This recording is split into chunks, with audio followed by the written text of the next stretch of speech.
Beneath the grandeur of Versailles, where chandeliers sparkle and fountains dance in Baroque symmetry, echoes stir beneath the cobblestones, echoes of barefoot women with bloodied feet and fire in their eyes. Today, this palace is a jewel of France.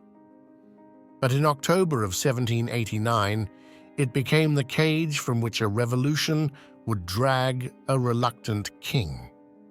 As tourists snap photos beneath the Hall of Mirrors, few imagine this was once stormed by mothers, fishwives, and market vendors demanding not luxury, but bread.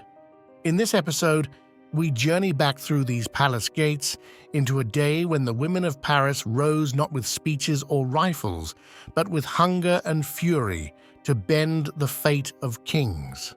Now, let's return to the beginning, where every revolution truly starts, not in books or salons, but in the empty stomach of a child.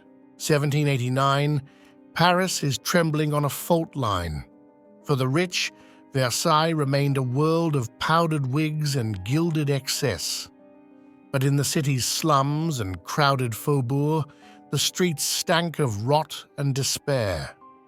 Bread, a daily necessity, was vanishing.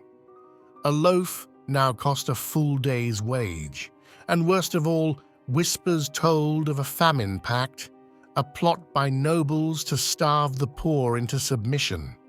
The people had already stormed the Bastille. The National Assembly had declared liberty. But what good were rights on parchment when your children wept from hunger? This was no longer a political crisis. This was survival. In the cramped alleyways of Paris, women bore the burden. They stretched flour, boiled bones, and buried infants too weak to survive. And as the price of bread rose higher, so did the rage. France's economy was crumbling. Failed harvests, deregulated grain markets, and aristocratic hoarding sent prices soaring. The Declaration of the Rights of Man lay unsigned on Louis XIV's desk. He lingered in Versailles, hunting deer while revolution brewed. But something was stirring, not among politicians, but among women. The market women of Les Halles, the Poissardes, were no strangers to defiance. They had challenged mayors, bargained with merchants, and once escorted kings into Paris. They were loud, fierce, illiterate perhaps, but not powerless. What would happen if these women stopped waiting and started marching? On October 1st, 1789, the King's Guards held a banquet at Versailles. Guests toasted to the monarchy, while the tricolour, the red, white, and blue emblem of revolution, was said to be trampled under their boots. Perhaps it was exaggerated, but rumours moved faster than facts. To the starving mothers in Paris, the message was clear. While we beg for bread, they feast and mock us. Rage festered in the market halls, and when a woman beat her drum in the Faubourg Saint-Antoine, thousands heard more than rhythm, they heard revolution. October 5th dawned grey and cold. Rain smeared soot on the stone walls, but the cries rose above the gloom. "Bread! Bread! To Versailles!" They surged through the city, fishwives, laundresses, seamstresses, maids, with broomsticks, butcher knives, and iron pans, whatever they could wield. They stormed the Hôtel de Ville and seized 2 cannons. They were no longer petitioners. They were an army. One man rose to guide them, Stanislas Marie Maillard, a National Guardsman and hero of the Bastille. He hoisted a drum and shouted the words that would shake Europe. To Versailles! A river of humanity surged through the mud-slicked roads. 7,000 women, many barefoot, soaked and starving. They dragged wagons, flour sacks, and cannon wheels. They sang bitter songs, naming the king, the baker, Marie Antoinette, the baker's wife, and their son, the baker's boy. 12 miles to Versailles. Each step carved a new chapter of history into the earth. Behind them, another force stirred. The National Guard, 15,000 strong. Their leader, Lafayette, was torn. He supported a constitutional monarchy, but his men threatened mutiny unless he joined the march. And so he rode at their head into the storm. At Versailles, courtiers scoffed at the rumors. "Fishwives?" they laughed. "What harm can they do?" King Louis XV returned from hunting. He ordered the gates shut, but still underestimated what approached. By afternoon, the women had arrived, drenched, furious, and ready to be heard. They didn't storm the palace first.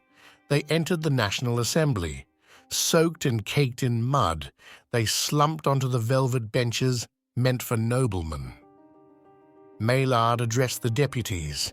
"The aristocrats want us to starve." And behind him, the women roared, "Bread!" A delegation of 6 women was selected to meet the king.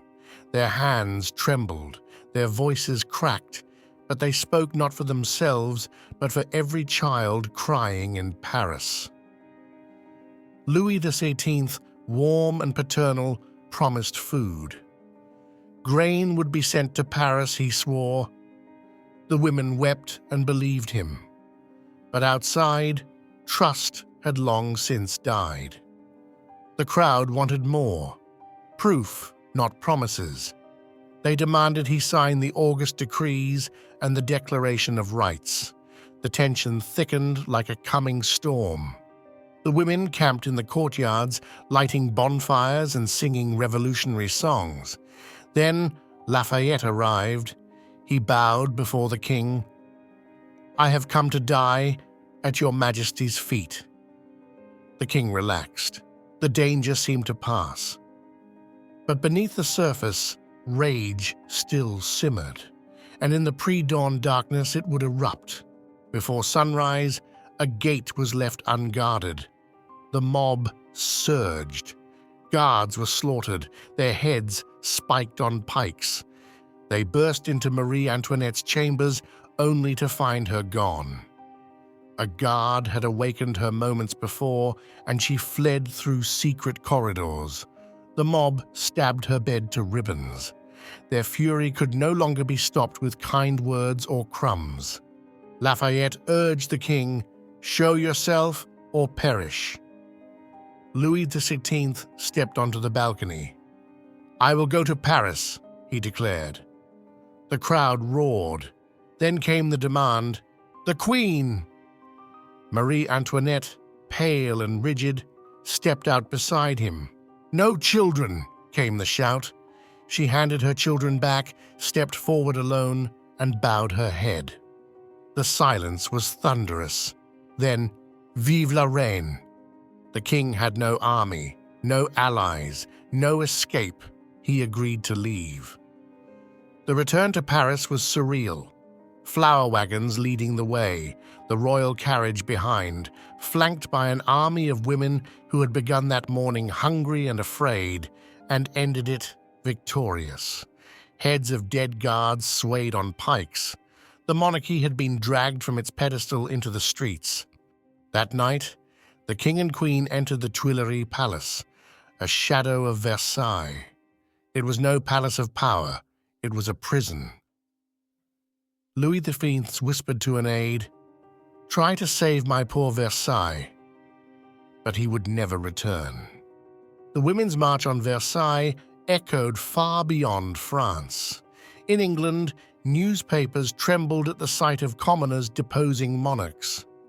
In Austria, Marie Antoinette's homeland, alarm bells rang. If hungry mothers could force a king to bend, what else might the people demand? The world watched, stunned. Days later, Louis XVI formally signed the August Decrees and the Declaration of the Rights of Man. The paper revolution became law, not through diplomacy, but through mothers wielding knives and courage. They were not generals, not philosophers. They were seamstresses, vendors, fishwives, poor illiterate women, ignored by history until they rewrote it. They bent a 1,000-year-old monarchy to their will, and they proved that when survival is threatened, no force on earth is more powerful than a mother's fury. After Versailles, the king was no longer divine. He was a citizen king, a captive of the people. The National Assembly relocated to Paris. The revolution was no longer a distant idea. It now lived in the heart of the capital. This was not the end of the revolution, it was the beginning of its most radical phase. Few of the women's names survive, but among them, Louise Reine Audoux, who confronted Lafayette, Théroigne de Méricourt, who carried weapons, and the unnamed woman with the drum, who started it all. Their courage still beats in the rhythm of every uprising. To explore further, visit the Musée Carnavalet in Paris for revolutionary artifacts. Walk the Hall of Mirrors, where monarchs once ruled and mothers once triumphed.